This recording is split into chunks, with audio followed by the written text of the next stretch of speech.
Hi అండి. నేను మీ రెడ్డి గారమ్మాయి. కోరిన కోరికలు తీర్చే కలియుగ దైవం మెచ్చిన వ్రతం 7 శనివారాల వ్రతం. నాకు ఇది మూడో వారం అండి. దానికి ముందుగా మనం ప్రసాదాలు సిద్ధం చేసుకుందాం. ముందుగా చలివిడి వడపప్పు.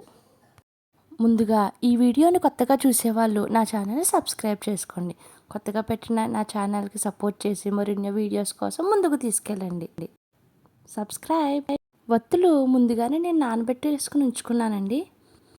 ఇప్పుడు దేవుడికి ప్రమిదలు తయారు చేద్దాం. స్వామివారికి ఇష్టమైన బియ్యపిండి ప్రమిదలను తయారు చేసే విధానాన్ని చూద్దాం. ముందుగా వరిపిండి, ఆవు నెయ్యి, కొంచెం బెల్లం, ఆవు పాలు, మంచినీళ్ళు వేసి కలుపుకోవాలండి. ముందు ఇలా ఉండగా కలుపుకొని మనకి కావాల్సిన సైజులో ఉండలు తీసుకుని మనకి ఏ సైజు కావాలితే ఆ సైజు అండి. వీడియోలో మీరు చూడొచ్చు దాన్ని. గ్లాస్ కానీ బౌల్ కానీ తీసుకుని దానిలో ముందుగా కొంచెం వరిపిండి వేసుకోవాలి. వరిపిండి ఎందుకంటే మనం దాంట్లో పెట్టిన ప్రమిద ఈజీగా బయటికి రావడానికి, అతుక్కోకుండా ఉండడానికి. నేను ఒకసారి చేస్తున్నానండి వీడియోలో చూడండి ఒకసారి. ఆ పిండి ముద్దను తీసుకుని ఆ గ్లాస్లో పెట్టి కొంచెం ప్రెషర్ ఇస్తే సమానంగా అతుక్కుంటుందండి.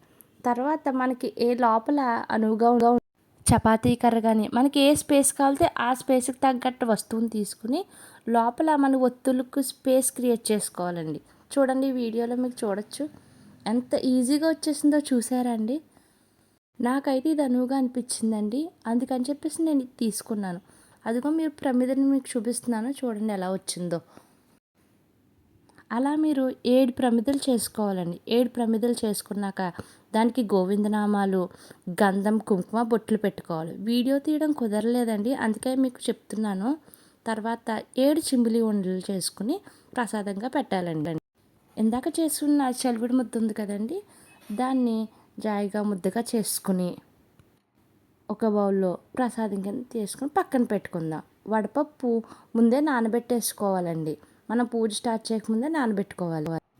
ఇప్పుడు పీటకి పసుపు రాసి బొట్లు పెట్టుకుందాం. పీట ఆ రోజు కొంతమందికి కుదరలేదు, టైం లేదంటే ముందు రోజే నీట్గా అన్నీ సిద్ధం చేసుకుని ఉంచుకోవచ్చండి. పీట మాత్రమే కడుక్కుని పసుపు రాసుకుని పెట్టుకోవచ్చు. ఒత్తులు కూడా ఆ రోజు రాత్రే మనం నానబెట్టుకుని ఉంచుకోవచ్చండి. పసుపు రాసాక వరిపిండితో ముగ్గులు వేసి సిద్ధం చేసుకోవాలి. కాళ్ళకి పసుపు రాసుకోవాలండి. తర్వాత దాని మీద రవికలు గుడ్డేసి వెంకటేశ్వర స్వామి పటాన్ని ఈ విధంగా నేను రెడీ చేసుకున్నానండి. తమలపాకుల మీద ప్రమిదలు వేసి గోవిందనామాలు పెట్టి ఇలా సిద్ధం చేసుకున్నాను.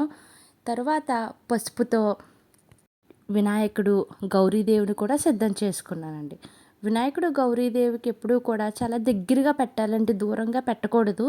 ఒకసారి ప్రసాదాలు మళ్ళీ చూపిస్తున్నానండి. చలివిడి, వడపప్పు, చిమ్మిలి, నల్ల ద్రాక్ష పళ్ళు, పానకం.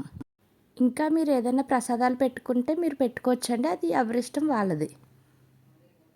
మొత్తం అన్నీ రెడీ చేసుకున్నాక ఇంకోండి ఇది ఇలా వచ్చింది. మొత్తం పువ్వులు పెట్టి నీటికి అలంకారం చేసుకున్న వెంకన్న స్వామి. ముడుపు కట్టుకుంటే చాలా మంచిదండి. ఆ ముడుపు ఎలా కట్టాలన్నది ఇంకో వీడియోలో కూడా వీడియో చేస్తానండి, మీరు చూడొచ్చు. మొత్తం పూజ అంతా అయినాక చూడండి ఒకసారి వెంకన్న స్వామి ఎంత వెలిగిపోతున్నాడో. వెంకన్న స్వామి అలంకార ప్రియుడండి. ఎంత అలంకారం చేస్తే అంత ఇష్టపడతాడు.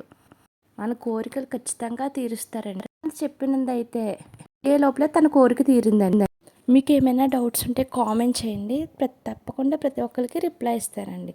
థ్యాంక్ యూ అండి. సబ్స్క్రైబ్ చేయడం మర్చిపోకండి.